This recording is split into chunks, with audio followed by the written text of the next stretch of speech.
Assalamualaikum warahmatullahi wabarakatuh. Waalaikumsalam warahmatullahi wabarakatuh. Ibu Kepala Sekolah yang saya hormati, Bapak Ibu Guru yang saya hormati, Alhamdulillah atas berkat rahmat Allah Subhanahu wa Ta'ala, kita dapat berkumpul dalam keadaan sehat walafiat dalam acara pengimbasan budaya positif. Acara ini materinya akan disampaikan oleh Ibu Ami Suryani SPD selaku guru penggerak angkatan 7 dari Kabupaten Sumedang, SDN Panyingkiran 3 Kabupaten Sumedang. Di sini saya akan membacakan susunan acara. Yang pertama adalah pembukaan, yang kedua penyampaian materi terkait budaya positif, yang ketiga sesi tanya jawab, dan yang terakhir adalah doa dan penutupan. Baiklah semuanya, Bapak Ibu, mari kita mulai acara ini dengan membaca basmalah bersama-sama. Bismillahirrahmanirrahim. Oke, baiklah kita sambut pemateri kita yang luar biasa ya. Kepada Ibu Ami Suryani SPD saya persilakan.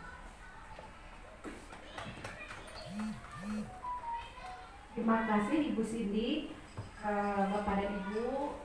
Assalamualaikum warahmatullahi wabarakatuh. Alhamdulillah kita panjatkan puji dan syukur kehadirat Allah Subhanahu wa Ta'ala karena pada hari ini kita berkumpul di sini dalam acara kegiatan diseminasi budaya positif. Kegiatan ini merupakan tugas yang harus saya selesaikan dari pendidikan guru penggerak untuk menyelesaikan modul 1.4. Baik Bapak dan Ibu, sebelumnya saya perkenalkan dulu, ini adalah pembimbing saya. Selama saya mengikuti pendidikan guru penggerak, saya dibimbing oleh fasilitator saya berasal dari Kabupaten Bekasi, yaitu Ibu Lis Endahwati SPDMM, dan pengajar praktik saya adalah Ibu Eva Farida MPD, beliau berasal dari Kabupaten Sumedang, dan saya sendiri Ami Suryani SPD dari SDN Panyingkiran 3 Kabupaten Sumedang. Baik Bapak Ibu, saya ucapkan terima kasih atas kehadiran Bapak Ibu. Saya telah mengganggu waktu Bapak dan Ibu yang harusnya sekarang Bapak dan Ibu sudah jam pulang, tapi Bapak dan Ibu masih bersemangat untuk mengikuti acara ini. Nah Bapak Ibu, supaya tidak ngantuk, kita berdiri dulu yuk sebentar yuk. Supaya Bapak dan Ibu tidak ngantuk, nanti suaranya dikeluarkan ya, karena saya melihat ada Bapak-Bapak yang ngantuk, mungkin ini karena udah jam istirahat siang ya. Bapak dan Ibu, nanti instruksinya kalau saya menyebutkan SDN Panyingkiran 3, kita jawab 3 kali yes, yes, yes. Siap Bapak Ibu? Siap. Siap. Panyingkiran 3? Yes, yes, yes. Oh, masih kurang semangat. Kelihatannya ada yes, yes, ada yang gugur. Semangat ya Bapak Ibu ya. Panyingkiran 3? Yes, yes, yes. Terima kasih. Duduk kembali Bapak Ibu, terima kasih.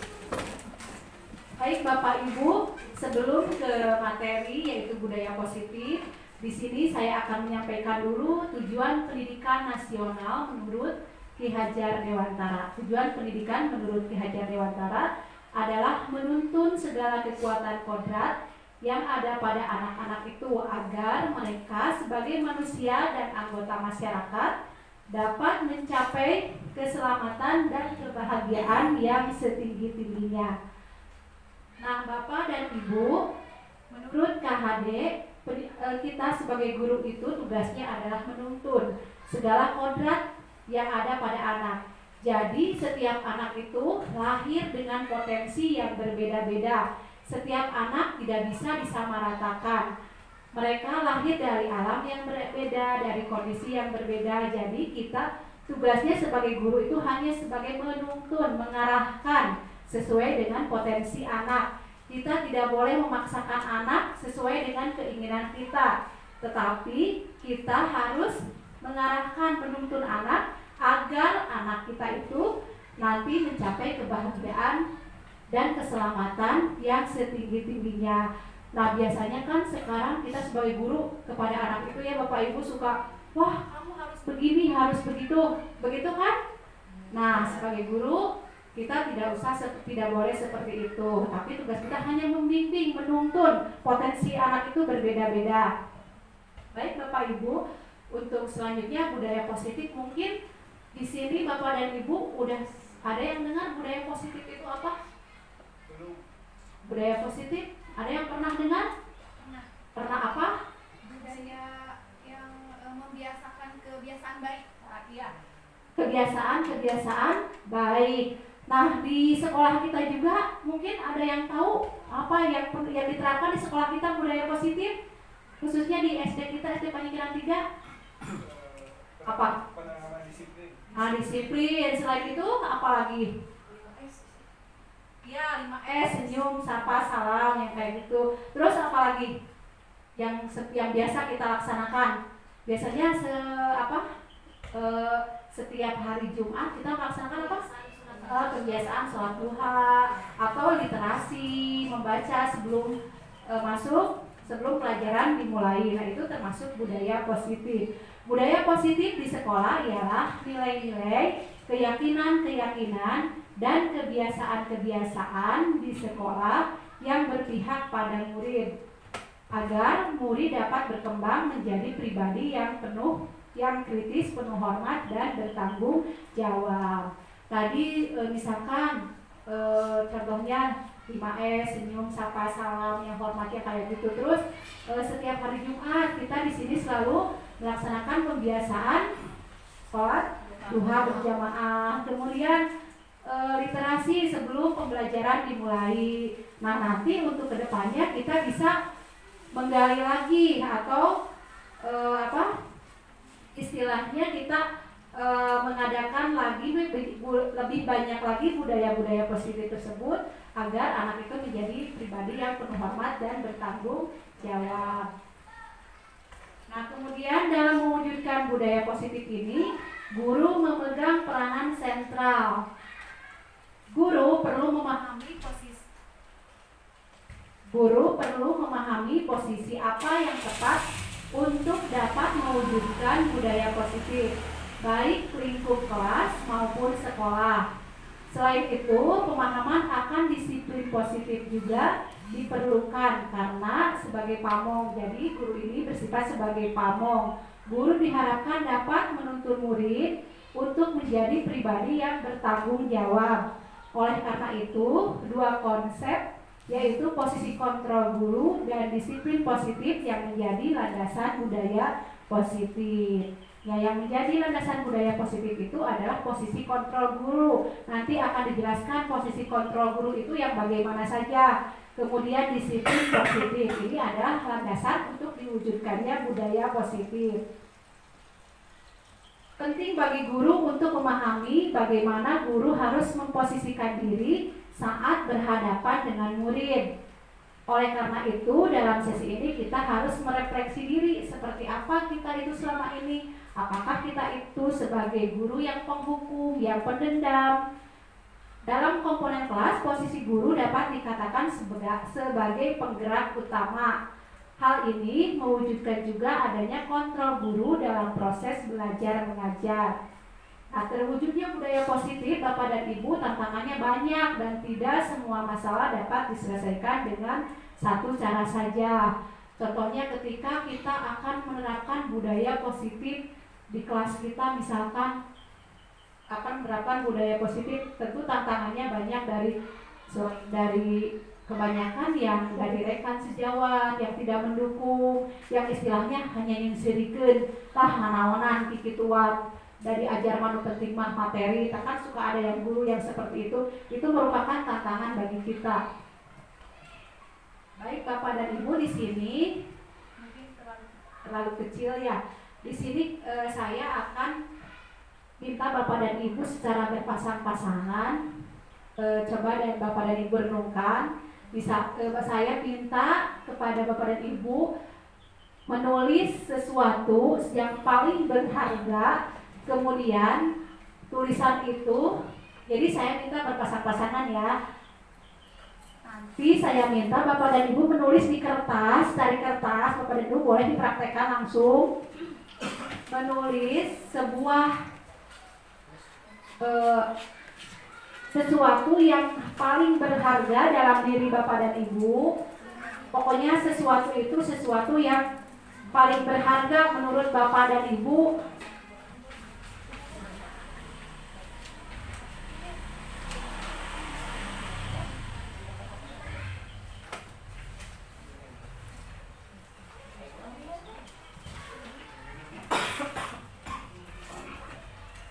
Dan Bapak Ibu siap, tidak usah besar-besar, kertasnya kecil saja. Menuliskan sesuatu yang benar-benar menurut Bapak Ibu berharga bagi diri Bapak dan Ibu. Di sini tugasnya bisa perintahnya bisa dibaca. Anda dan teman Anda akan melakukan kegiatan cobalah buka. Anda adalah A, tugas Anda adalah mengepalkan salah satu tangan Anda. Dikepalkan, diperekat, dipegang. Coba Anda bayangkan bahwa Anda menyimpan sesuatu yang sangat berharga di dalam kepalan tangan Anda.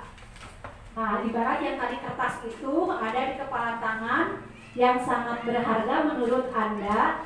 Anda perlu menjaga benda tersebut sekuat tenaga Anda karena begitu pentingnya untuk kehidupan Anda. Coba tulis. Tugas B, rekan Anda, pasangan Anda adalah mencoba dengan segala cara untuk membuka kepalan tangan Anda.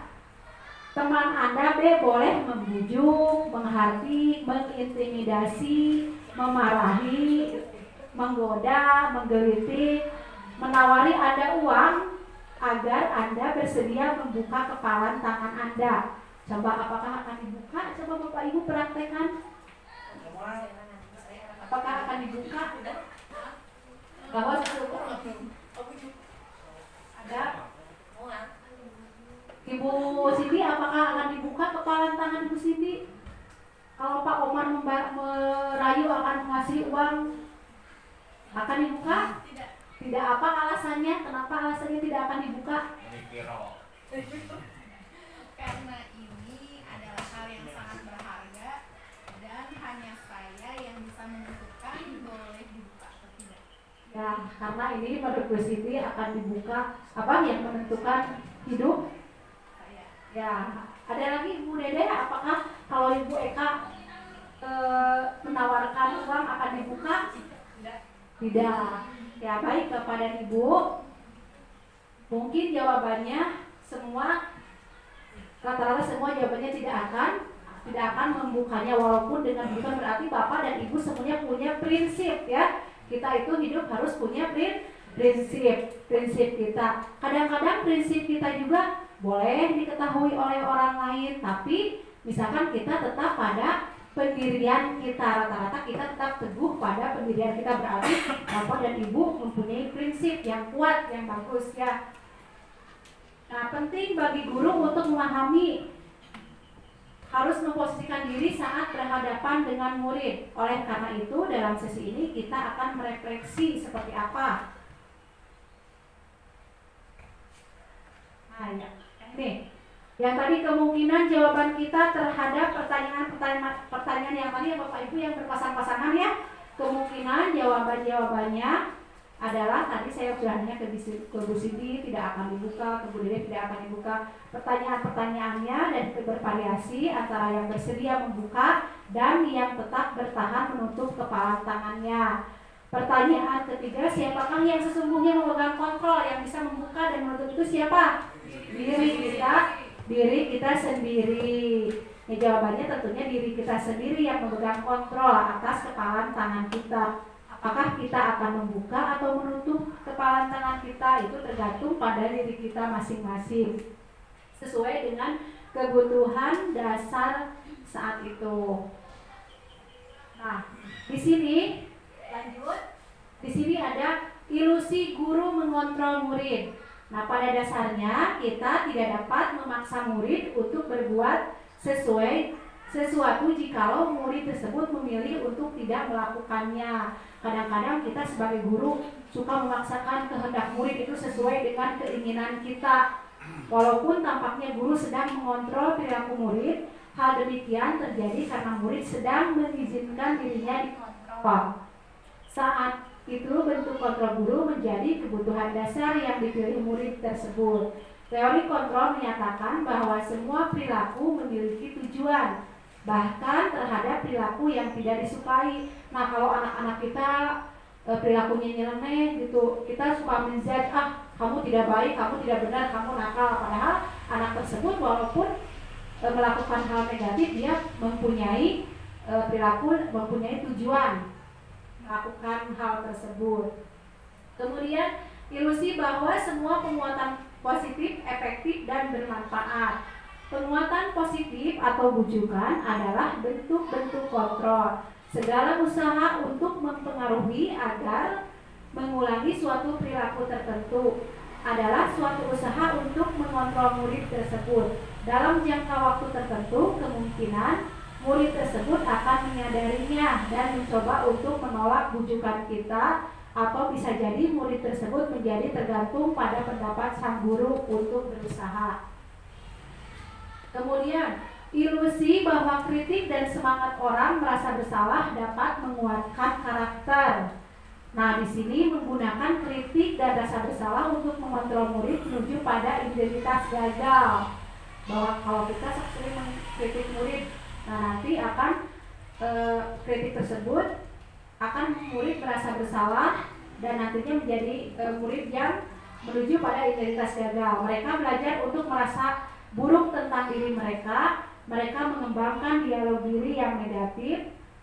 Kadang kala sulit bagi guru untuk mengidentifikasi bahwa mereka sedang melakukan perilaku ini, karena seringkali guru cukup menggunakan suara halus untuk menyampaikan pesan negatif. Kemudian ilusi bahwa orang dewasa memiliki hak untuk memaksa. Banyak orang dewasa yang percaya bahwa mereka memiliki tanggung jawab untuk membuat murid-murid berbuat hal-hal tertentu. Apapun yang dilakukan dapat diterima selama ada sebuah kemajuan berdasarkan sebuah pengukuran kinerja. Pada saat itu pula orang dewasa akan menyadari bahwa perilaku memaksa tidak akan efektif untuk jangka waktu panjang dan sebuah hubungan permusuhan akan terbentuk. Contohnya sekarang lagi musim permainan apa Bapak Ibu? Lato-lato. Kemudian anak itu dipaksa untuk disita sama gurunya. Nah, nanti anak akan berperilaku, nanti akan dijelaskan lebih lanjut. Anak itu akan memiliki sifat yang pendendam kepada gurunya, karena sampai kapanpun dia ingat, wah urang baheula aku si ibu eta dirampas. Nanti akan dijelaskan untuk lebih lanjutnya untuk posisi kontrol guru.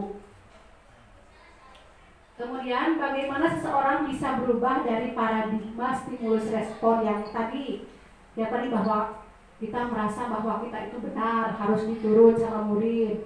Nah, kita harus merubah paradigma tersebut. Bagaimana seseorang bisa merubah dari paradigma stimulus respon kepada pendekatan teori kontrol.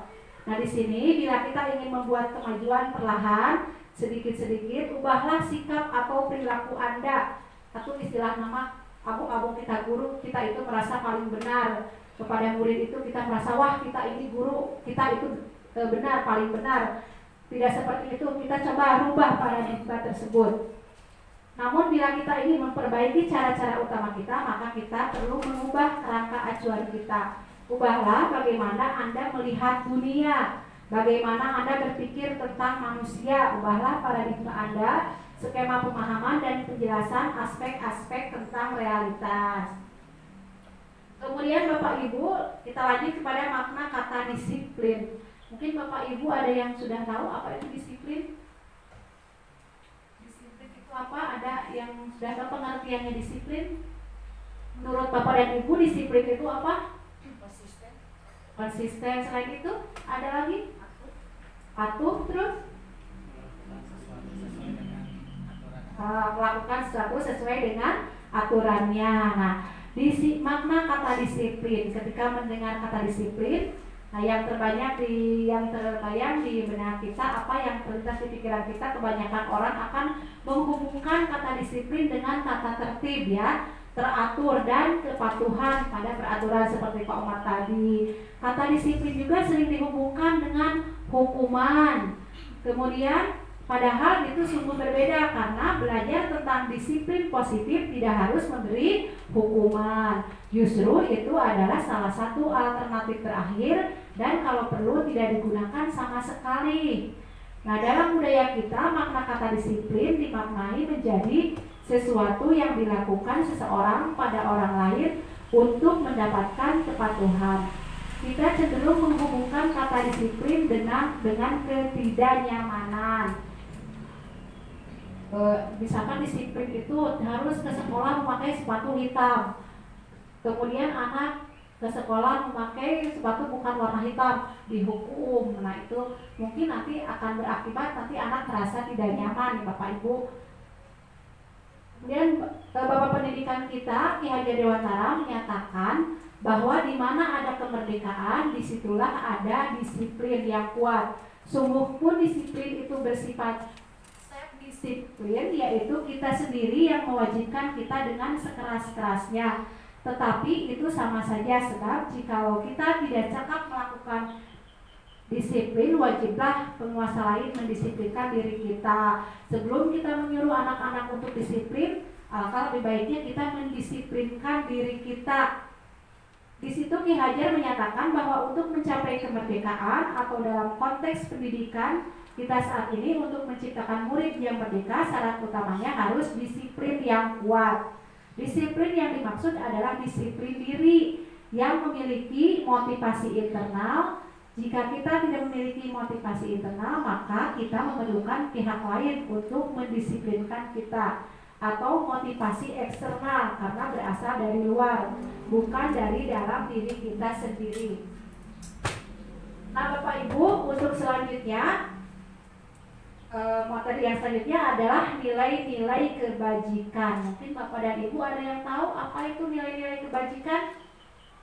Nilai-nilai kebajikan ada yang tahu? Nilai-nilai positif. Nilai-nilai positif.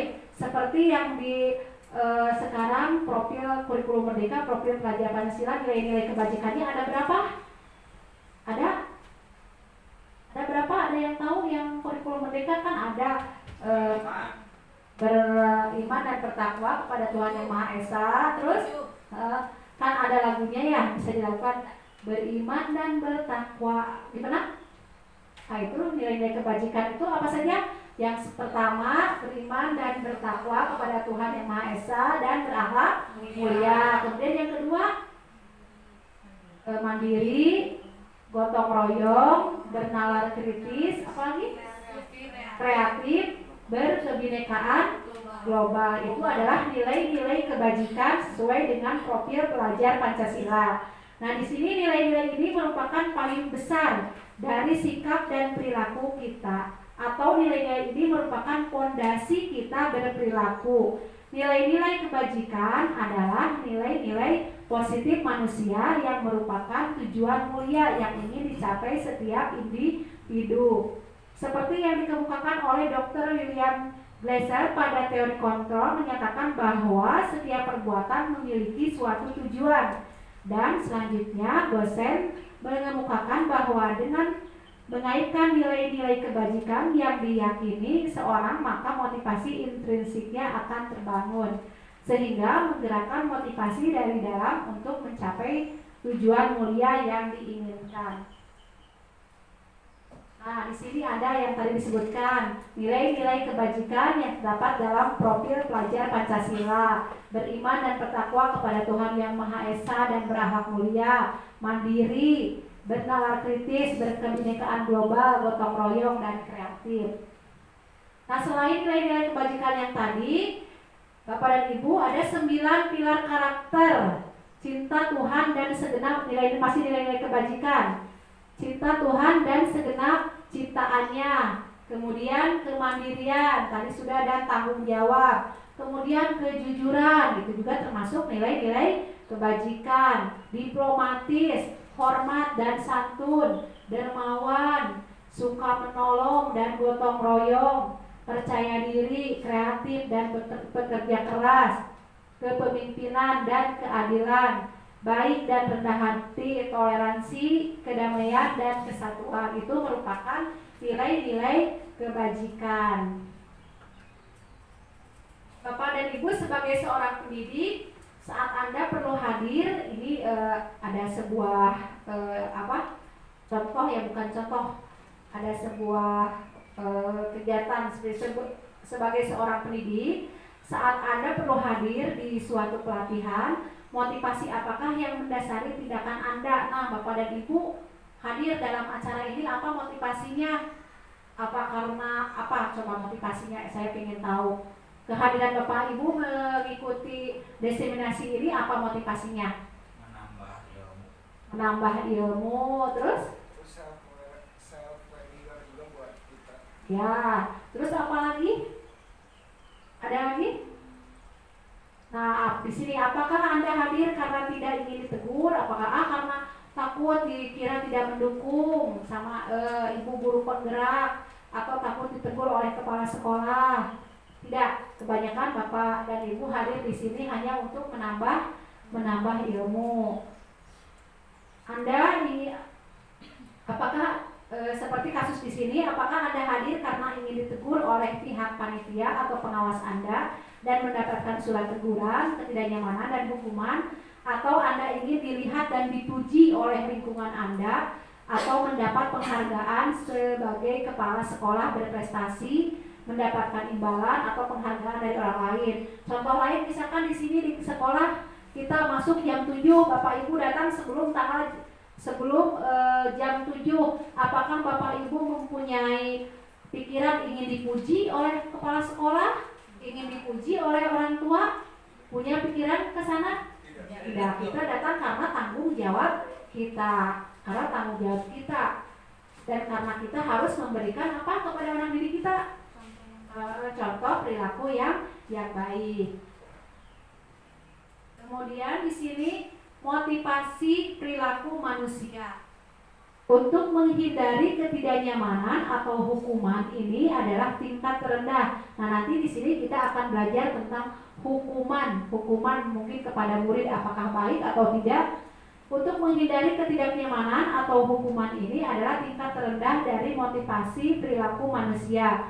Biasanya orang-orang yang motivasi perilakunya untuk menghindari hukuman atau ketidaknyamanan akan bertanya apa yang akan terjadi apabila saya tidak melakukannya. Itu motivasi diri. Namun orang datang isuk-isuk, kumaha akibatnya, seperti itu. Sebenarnya mereka sedang menghindari permasalahan yang mungkin muncul dan berpengaruh pada mereka secara fisik, psikologis, maupun tidak terpenuhinya kebutuhan mereka bila mereka tidak melakukan tindakan tersebut. Motivasi ini bersifat eksternal. Kemudian yang kedua, untuk mendapatkan imbalan atau penghargaan dari orang lain, seperti contoh tadi untuk dipuji sama kepala sekolah. Saya datangnya sebelum jam 7 sudah ada di sekolah. Nah, ini merupakan untuk mendapatkan imbalan atau penghargaan dari orang lain. Satu tingkat di atas motivasi yang pertama, di sini orang berperilaku untuk mendapatkan imbalan atau penghargaan dari orang lain.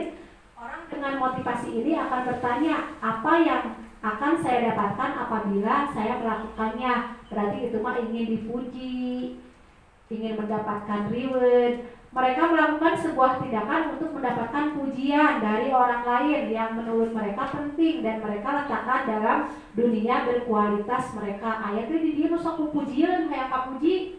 Ayat-ayat teu aya di pamikiran 3 mah semuanya baik-baik. Kemudian mereka juga melakukan sesuatu untuk mendapatkan hadiah, pengakuan, atau imbalan. Motivasi ini bersifat eksternal.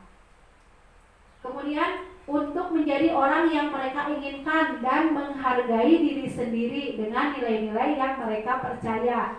Nah, orang dengan motivasi ini akan bertanya, akan menjadi orang yang seperti apa bila saya melakukannya. Mereka melakukan sesuatu karena nilai-nilai mereka yakini dan hargai, dan mereka melakukannya karena mereka ingin menjadi orang yang melakukan nilai-nilai yang mereka yakini tersebut. Ini adalah motivasi yang akan membuat seseorang memiliki disiplin positif. Karena motivasi berperilakunya bersifat internal, bukan eksternal. Nah, kemudian di sini ada kebutuhan dasar manusia menurut Dr. William Glasser, Solis teori. Kebutuhan dasar manusia itu yang pertama adalah kebutuhan bertahan hidup. Kebutuhan bertahan hidup, survival, adalah kebutuhan yang bersifat fisiologis untuk bertahan hidup. Misalnya apa saja Bapak Ibu kebutuhan untuk bertahan hidup itu? Sandang, pangan, kesehatan. Tadi sudah rumah dan makanan, sandang, pangan, kebutuhan biologis. Sebagai bagian dari proses reproduksi termasuk kebutuhan untuk tetap bertahan hidup. Komponen psikologis pada kebutuhan ini meliputi kebutuhan akan perasaan aman. Dalam kasus ini, dalam kasus Doni di atas, apabila jawaban Doni ketika ditanya oleh ibu guru, di sini tadi ada kasus, misalkan ada kasus Doni yang di sekolahnya, misalkan dia suka merebut makanan temannya, suka ada Bapak Ibu di kelas, anak-anak yang suka gitu, disuruh bekal tapi dia malah minta-minta ke bekal temannya, suka ada seperti itu anak Bapak Ibu, ada ya? Ada anak, kemudian kemungkinan dia ya kemungkinan dia itu kebutuhan bertahan hidupnya tidak dipenuhi di rumahnya, mungkin sama keluarganya kurang diperhatikan makanannya, seperti itu. Kemudian yang kedua, kasih sayang dan rasa diterima. Nah, di sini kebutuhan ini dan 3 kebutuhan berikutnya adalah kebutuhan psikologis, kebutuhan untuk disayangi dan diterima, meliputi kebutuhan akan hubungan dan koneksi sosial, kebutuhan untuk memberi dan menerima kasih sayang, dan kebutuhan untuk merasa menjadi bagian dari suatu kelompok. Kan ada di kelas anak yang misalkan nakal, suka mengganggu temannya, ketik-ketik cerik, yang bentar-bentar nangis, gitu kan, suka ada ya anak yang itu kemudian kemungkinan anak tersebut kebutuhan akan kasih sayangnya kurang di dalam keluarganya.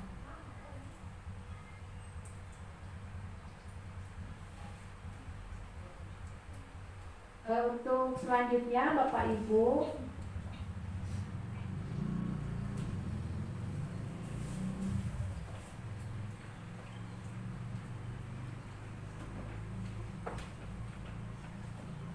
Bapak Ibu untuk yang selanjutnya, yang tadi kebutuhan apa saja? Yang pertama Bapak Ibu, kebutuhan psikologis, kebutuhan pangan, terus kebutuhan biologis. Kalau misalkan anak yang tadi yang suka merebut makanan temannya, itu dia kebutuhannya kurangnya dalam kebutuhan apa? Kebutuhan psikologis. Kebutuhan bertahan hidup yang tadi ya, kebutuhan bertahan hidup. Kemudian kebutuhan yang kedua, kasih sayang dan rasa diterima, tadi sudah dijelaskan. Kemudian penguasaan, kebutuhan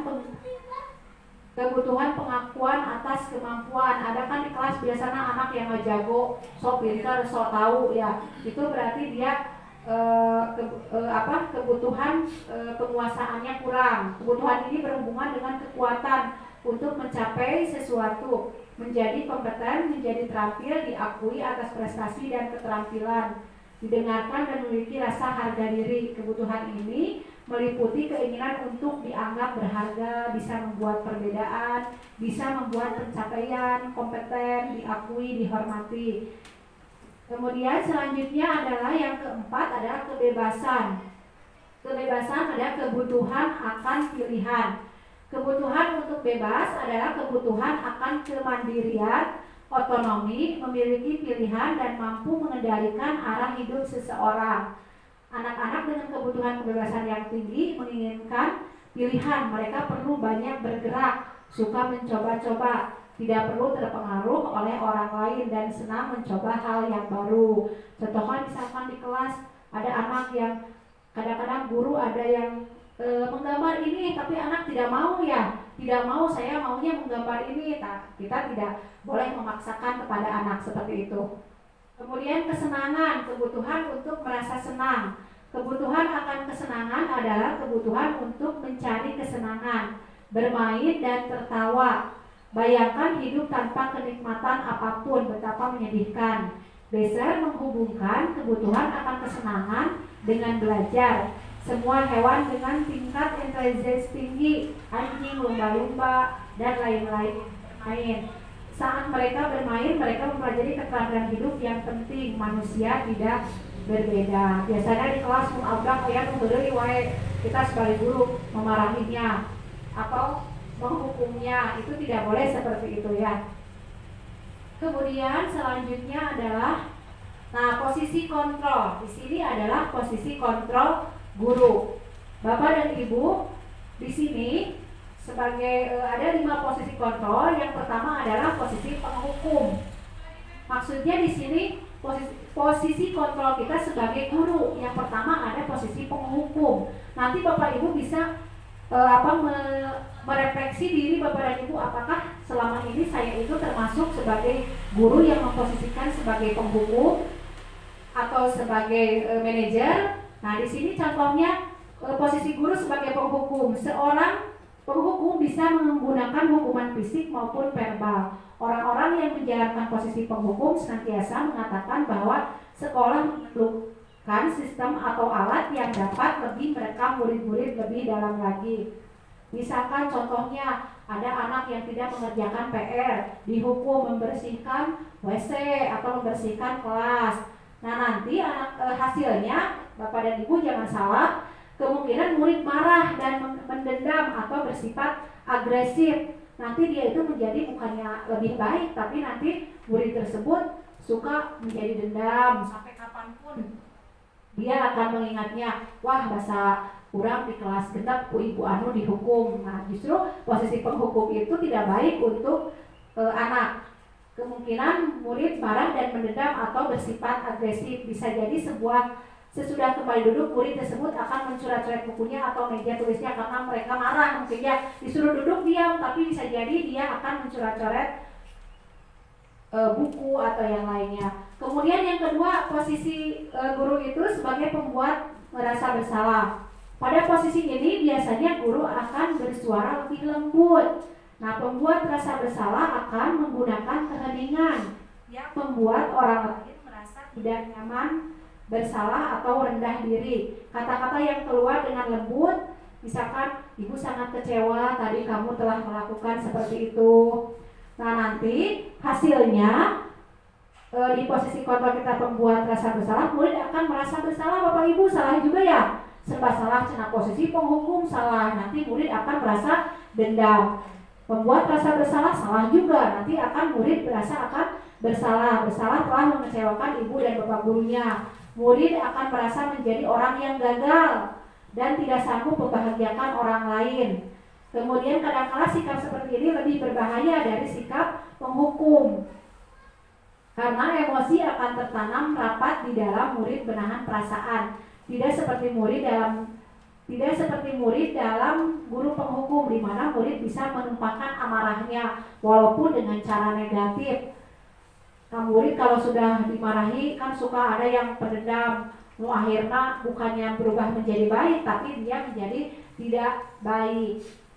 Nah, kemudian yang ketiga, posisi kita adalah sebagai posisi teman. Guru pada posisi ini tidak akan menyakiti murid. Jadi kita menganggap murid kita itu sebagai teman, namun akan tetap berupaya mengontrol murid melalui persuasi. Posisi teman pada guru bisa negatif ataupun positif. Positif di sini berupa hubungan baik yang terjalin antara guru dan murid. Guru di posisi teman menggunakan hubungan baik dan humor untuk mempengaruhi seseorang. Mereka akan berkata, misalkan, ayolah bantu demi Bapak. Nah, seperti itu. Kita memposisikan murid kita sebagai teman. Nah, hasilnya Bapak dan Ibu, murid akan merasa senang dan akrab dengan guru. Hal ini termasuk dampak yang positif. Hanya saja di sisi negatifnya, murid menjadi tergantung pada guru tersebut.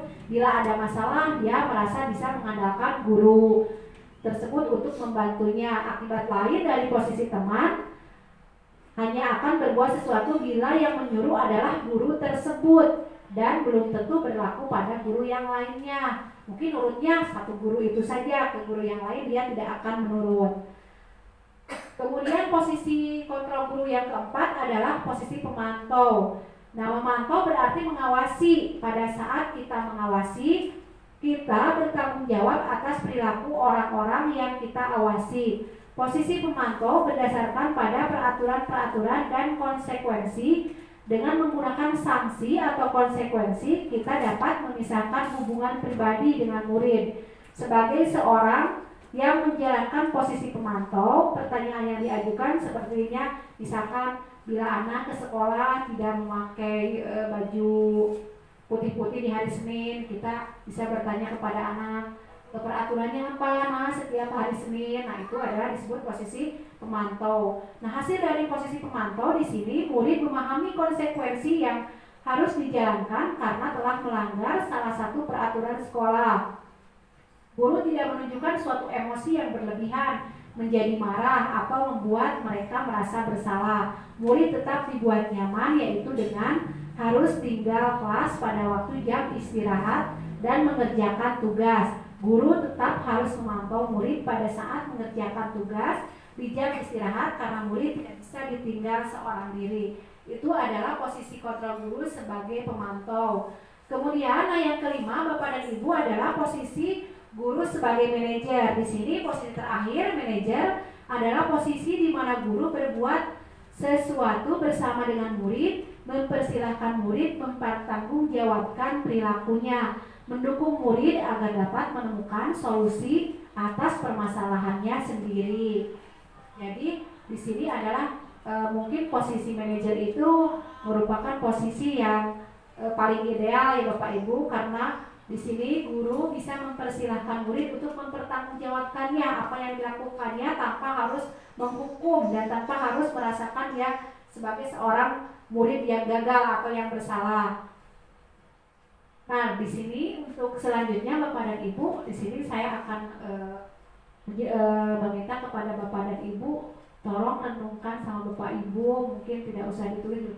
Kita itu selama ini mengajar itu telah termasuk ke posisi guru yang bagaimana. Saya itu merefleksi diri Bapak Ibu, merenungkan, oh saya selama menjadi guru telah memposisikan murid saya sebagai penghukum. Ternyata saya salah karena nanti hasilnya murid akan merasa pendendam atau berperilaku yang tidak baik seperti itu. Bapak Ibu mungkin nanti bisa merefleksikan diri Bapak Ibu atau setelah ada manfaatnya, setelah saya menjelaskan ini nanti, oh berarti selama ini saya telah memposisikan diri saya seperti ini, ternyata hasilnya seperti ini, dan mungkin kesananya akan lebih baik lagi.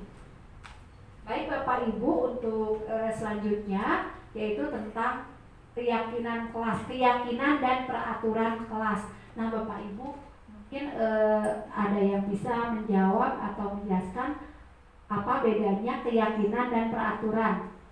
Mungkin ada yang bisa.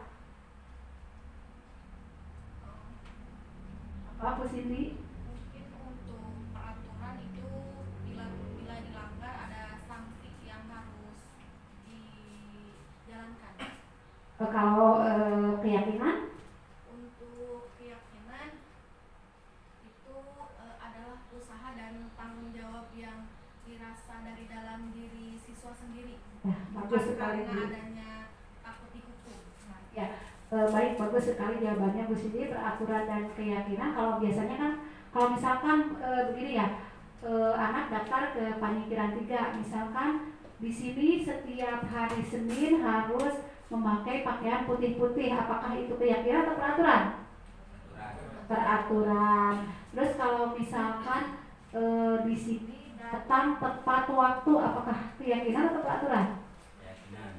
Keyakinan. Jadi bedanya apa? Yang tadi dijelaskan sama Bu Cindy. Kalau peraturan itu selain ada sanksi telah ditetapkan oleh lembaga. Kita telah menetapkan bahwa peraturan di SD kita itu harus begini.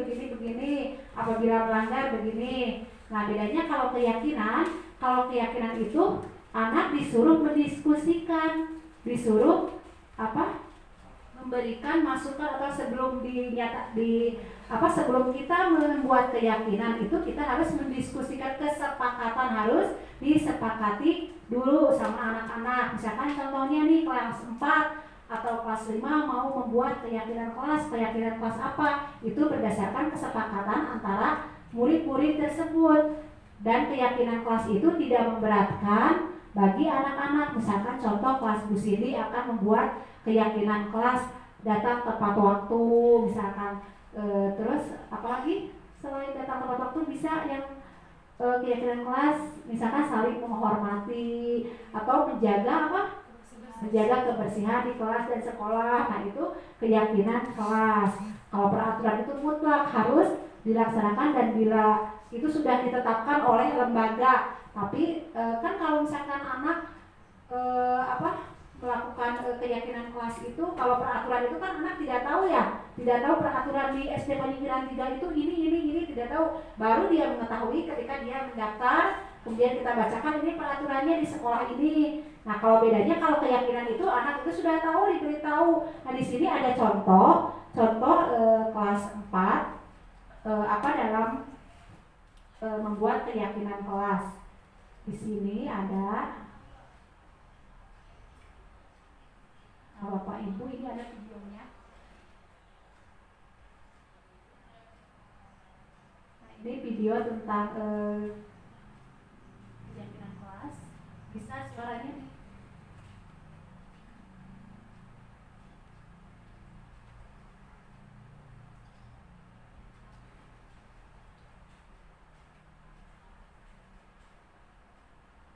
Nah, ini adalah video buatan keyakinan kelas di kelas 4.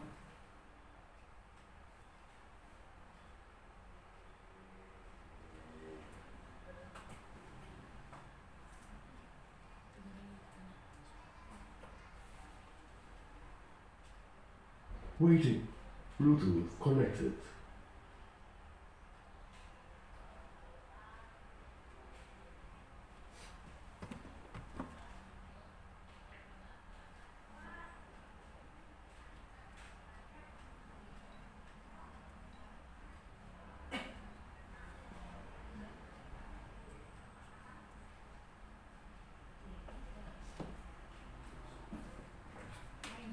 Contohnya keyakinan kelas yang sudah dilaksanakan di kelas 4.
Bapak dan Ibu, itu adalah keyakinan kelas yang saya praktekkan di kelas 4. Pembentukan keyakinan kelas atau sekolah. Keyakinan kelas bersifat lebih abstrak daripada peraturan yang lebih rinci dan konkret.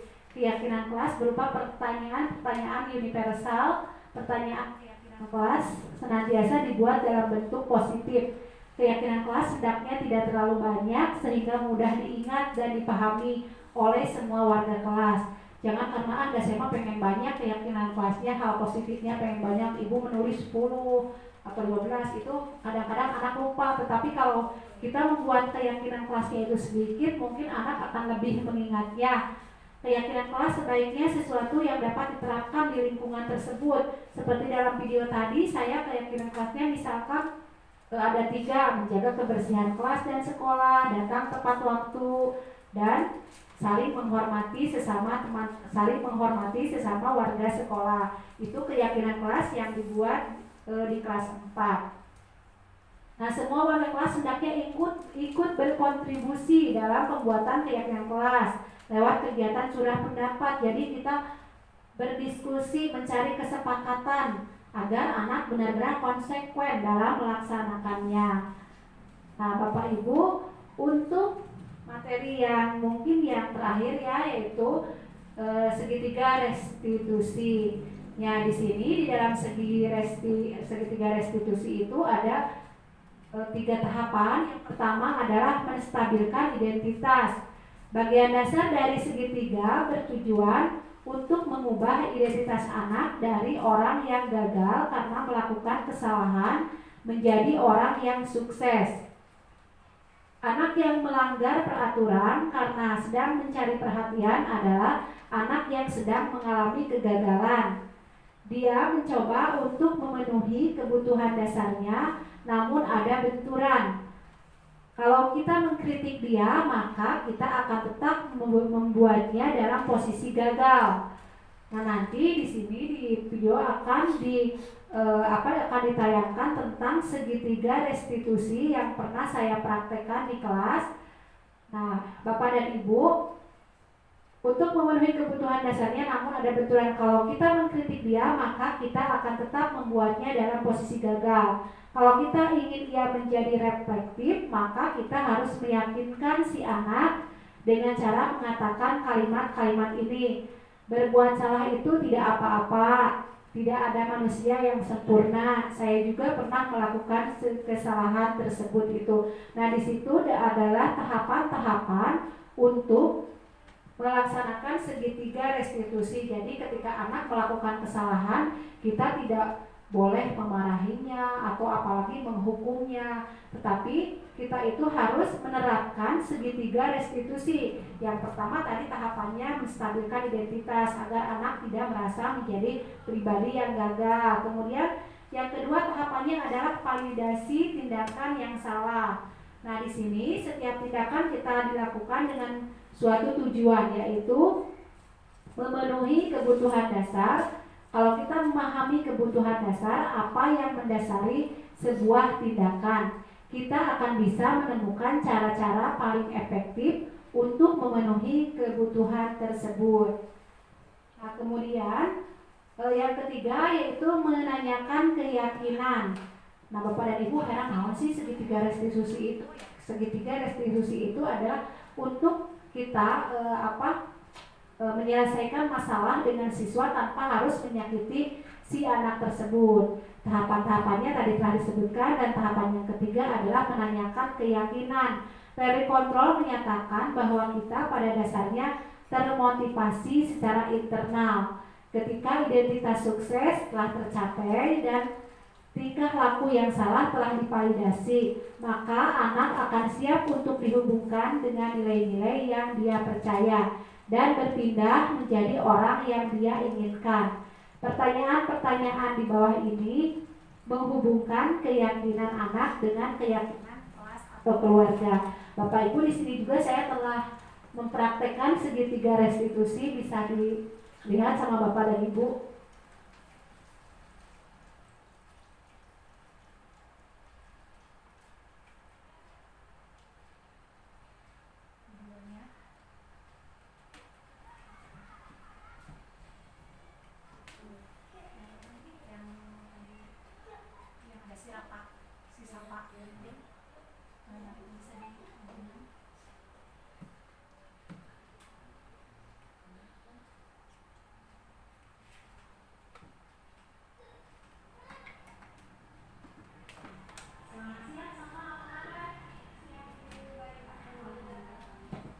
bisa disimak sampai tuntas ya.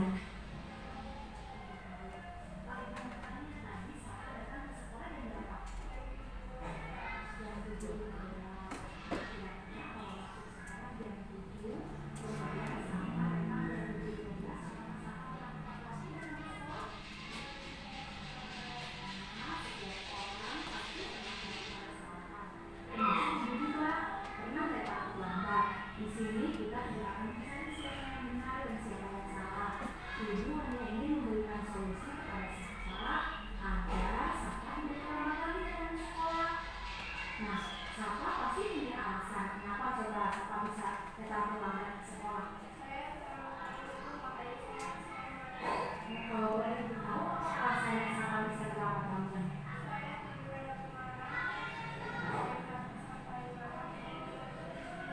Oh ya, jadi Sapa datang ke sekolah itu karena tidurnya sampai larut malam, suka begadang sampai malam. Oh iya. Nah, kira-kira datang terlambat sudah sesuai dengan keyakinan yang telah kita sepakati dulu belum? Belum. Sapa masih ingat apa keyakinan kelas kita dulu? Apa coba?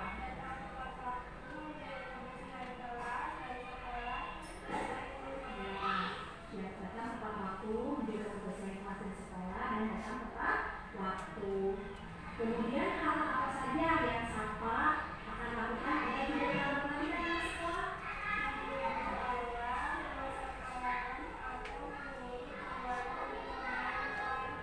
Kira-kira apa Sapa akan melakukan hal seperti itu?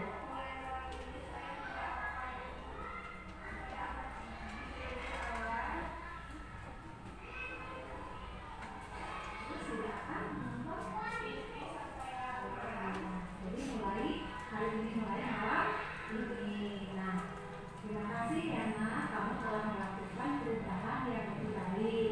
Ibu berharap Sapa bertanya tanggung jawab dan akan alhamdulillah. Ya, sekarang Sapa kembali ke ruang kelas ya. Terus dulu sama ibu. Nah, seperti itu Bapak Ibu, penerapan segitiga restitusi. Tadi terlihat anak yang yang melanggar keyakinan kelasnya, dia datang tidak tepat waktu, tapi kita sebagai guru tidak usah menghukum atau memarahi anak. Nah, Bapak dan Ibu, masih ada waktu ini terkait tadi tentang hukuman dan terkait hukuman kepada anak. Di sini ada kasus, akan saya bacakan kasusnya. IPA kurang menguasai pelajaran matematika, sehingga pada saat pelajaran tersebut berlangsung dia lebih banyak berdiam diri atau menggambar di buku pelajarannya. Pada saat guru matematikanya Pak Seno menanyakan pertanyaan, IPA menjadi gugup dan tak sengaja menjatuhkan tasnya dari kursi, serta tiba-tiba menjadi gagap pada saat berupaya menjawab. Seluruh kelas pun tertawa melihat perilaku IPA yang bicara tergagap dan terkejut. Pak Seno pada saat itu membiarkan teman-temannya IPA mentertawakan IPA yang tergagap dan malu luar biasa, dan malahan minta IPA untuk maju ke depan dan berdiri di depan kelas sambil menunjuk hidungnya karena tidak bisa menjawab pertanyaan Pak Seno. Kelas makin gaduh dan anak-anak pun tertawa melihat IPA di depan kelas memegang ujung hidungnya. Bapak Ibu, kira-kira baik tidak yang dilakukan Pak Seno? Mengapa Bapak Ibu tidak baik? Apakah posisi Pak Seno itu sebagai posisi guru yang penghukum, atau tadi masih ingat yang tadi? Ada penghukum, Ya, rasa bersalah, terus kemudian ada sebagai teman dan kemudian mantau dan manajer. Nah, kira-kira yang dilakukan Pak Seno dalam kasus tadi itu, Pak Seno memposisikan dirinya sebagai apa? Sebagai penghukum. Nah, kira-kira baik tidak? Mengapa?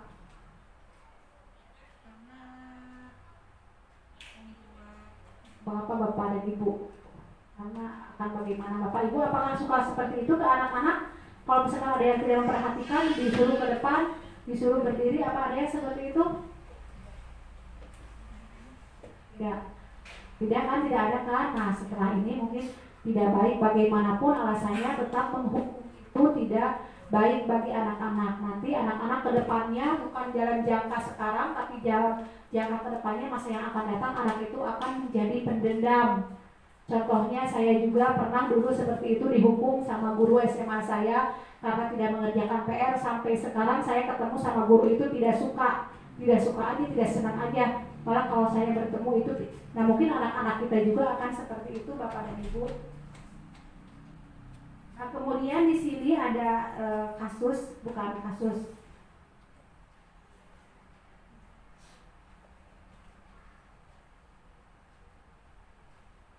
Kalau misalkan lari mengelilingi lapangan, apakah itu dihukum? Hukuman? Kalau pelajaran olahraga tidak. Kalau pelajaran olahraga tidak. Tetapi kalau pelajaran, nah di sini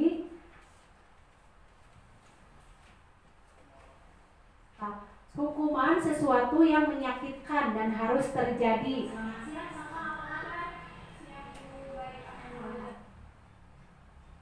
Nah, Bapak dan Ibu, di sini saya akan tuliskan bedanya hukuman, konsekuensi, dan restitusi. Bapak Ibu, kalau hukuman sesuatu yang menyakitkan dan harus terjadi, sedangkan konsekuensi sesuatu yang harus terjadi. Kalau restitusi merupakan pilihan. Bila kamu tidak melakukan ini, apa yang akan kamu lakukan bila kamu melanggar seperti itu, nah itu restitusi. Kemudian hukuman tidak nyaman untuk murid, anak untuk jangka waktu yang panjang. Tidak nyaman untuk murid kalau konsekuensi, tidak nyaman untuk murid untuk jangka waktu pendek.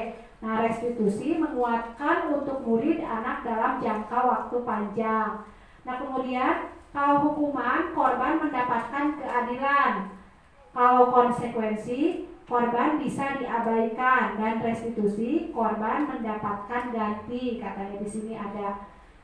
Baik, Bapak dan Ibu, cukup cuma itu materi yang saya sampaikan. Mohon maaf banyak kekurangannya dalam penyampaiannya. Untuk selanjutnya mungkin dikembalikan lagi kepada Ibu Cindy dalam sesi tanya jawab. Mungkin ada yang akan bertanya.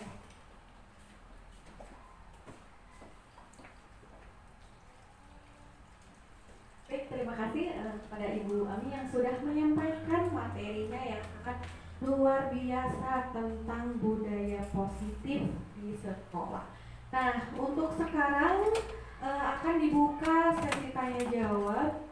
Untuk sesi kali ini dibuka untuk 2 penanya. Silahkan bagi yang ingin bertanya boleh mengangkat tangan terlebih dahulu, kemudian sebutkan namanya dan kemukakan apa pertanyaannya. Baik, silakan Ibu Bapak. Oke, Ibu Dede silakan. Pertanyaan saya, kenapa penghargaan kepada anak jangan diberikan dalam jangka waktu yang panjang? Bu, mau langsung dijawab atau ditampung dulu pertanyaannya? Oke, baik, ditampung dulu. Silakan untuk penanya kedua. Untuk penanya kedua boleh dari Bapak gurunya atau dari Ibu guru lagi juga boleh. Ayo Bapak Ibu, ada satu kesempatan lagi untuk seorang penanya yang masih penasaran atau ada yang belum bisa tentang materi sebelumnya yang Bapak Ibu belum mengerti, atau ada kasus di kelas mungkin yang berkaitan dengan budaya positif.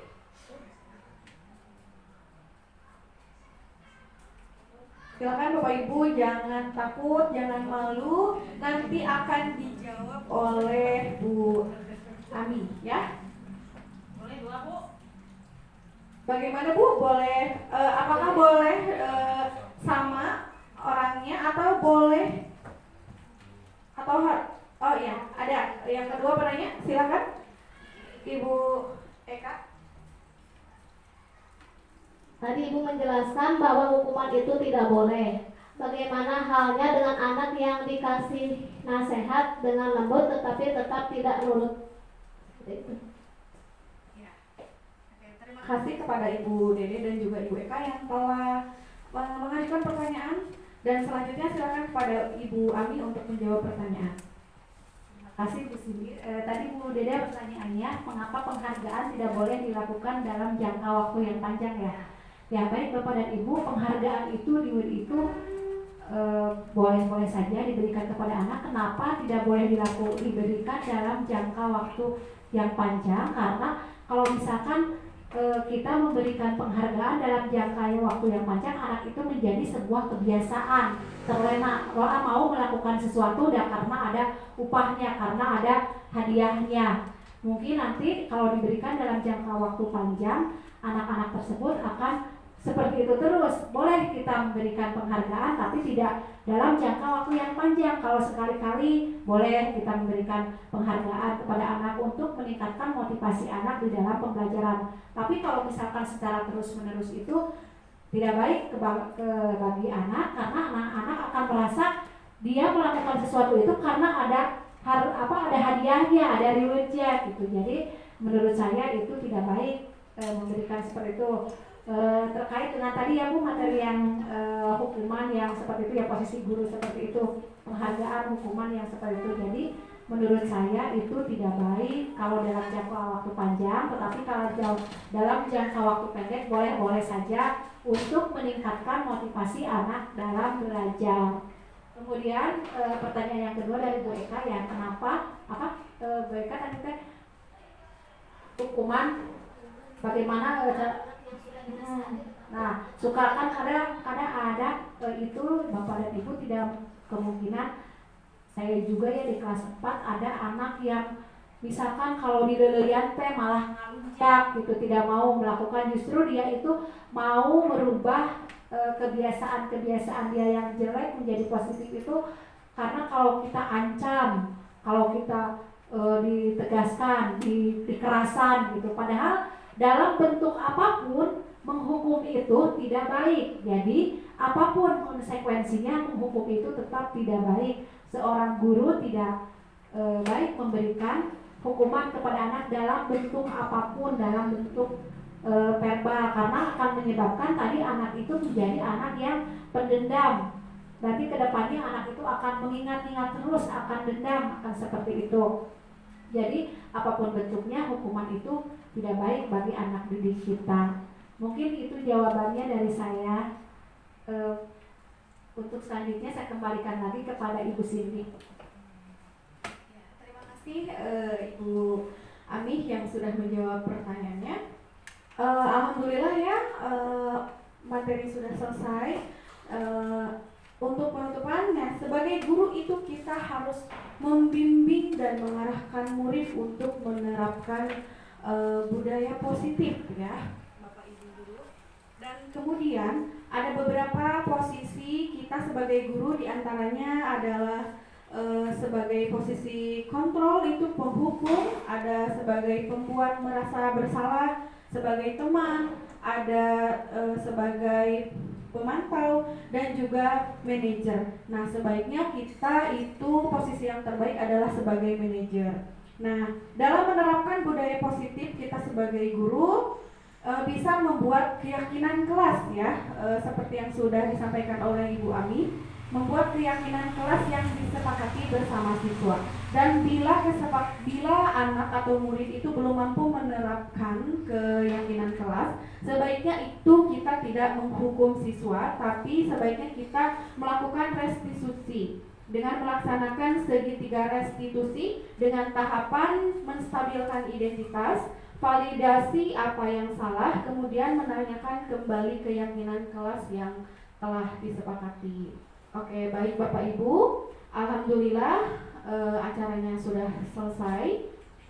Mari kita tutup dengan membaca hamdalah bersama-sama. Alhamdulillahirabbil alamin. Semoga acara ini dan materi yang sudah disampaikan Ibu Ami bisa bermanfaat untuk kita semua. Wabillahi taufiq wal hidayah. Wassalamualaikum warahmatullahi wabarakatuh. Waalaikumsalam warahmatullahi wabarakatuh. Assalamualaikum warahmatullahi wabarakatuh. Saya Nonong Mariani MPD, Kepala Sekolah SD Negeri Penyingkiran 3, Kecamatan Sumedang Utara. Saya ucapkan terima kasih kepada Bu Ani Suryani selaku guru penggerak Angkatan 7 yang telah membagikan ilmunya tentang budaya positif, juga telah menginspirasi guru-guru di SD Negeri Panyingkiran 3. Semoga kita bisa menerapkan budaya positif dengan optimal sehingga sekolah kita menjadi lebih baik lagi ke depannya. Terima kasih. Assalamualaikum warahmatullahi wabarakatuh.